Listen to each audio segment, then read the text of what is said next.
journey through this topic, really, which led me to where I am now, was basically came out of being thanatophobic, which means having an extreme fear of death. And slowly I recovered, and I was reading so much about death, and there was much less to read. But still I realized that nobody was talking about death. My friend who died of cancer in Japan wasn't even told she had cancer.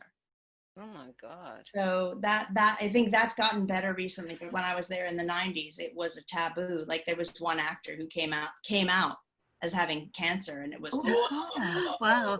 Amazing that he said it. It was just the patients generally not told. It was perceived that it was better to protect them.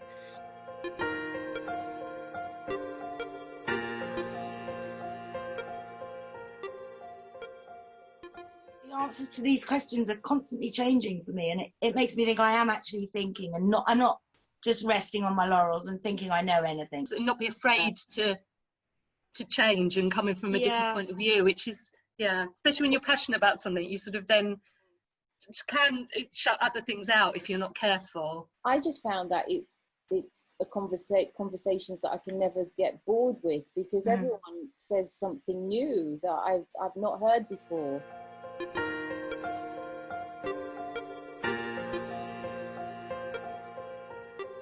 I wonder if part of our disconnection is due to our disconnection with nature. We don't see people dying anymore because they're all put in hospital. So that in the end, like the only step where, at least in the States, you know, people would help build the coffin, help dig the thing, you know, like the only thing you might be involved in is pallbearer, and very seldom women. You can have the body if you want to have it at home. You still can, we just don't know that, do we? Because, like you said, this industry has been taken over and monopolised. It's become an economic transaction.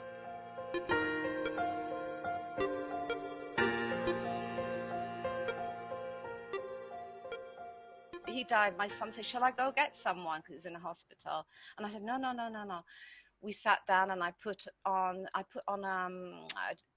Buddhist chant, actually, that I like to play when people have died and stuff. And we sat there for 20 minutes together.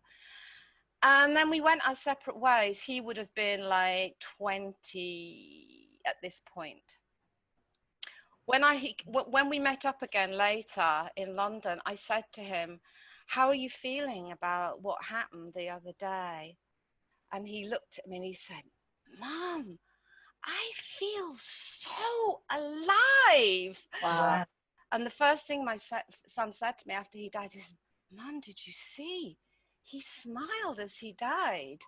And it was just, I felt, oh my God, what an amazing gift.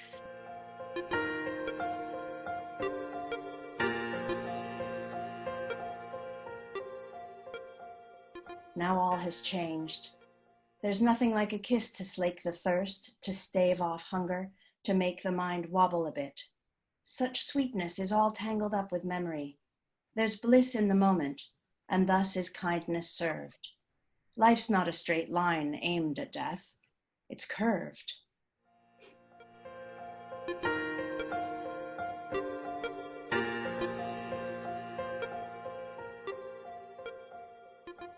Jagdud Rinpoche, and he said about talking about death that his memorable quote apparently is that when you have to go to the bathroom, it's too late to build a latrine.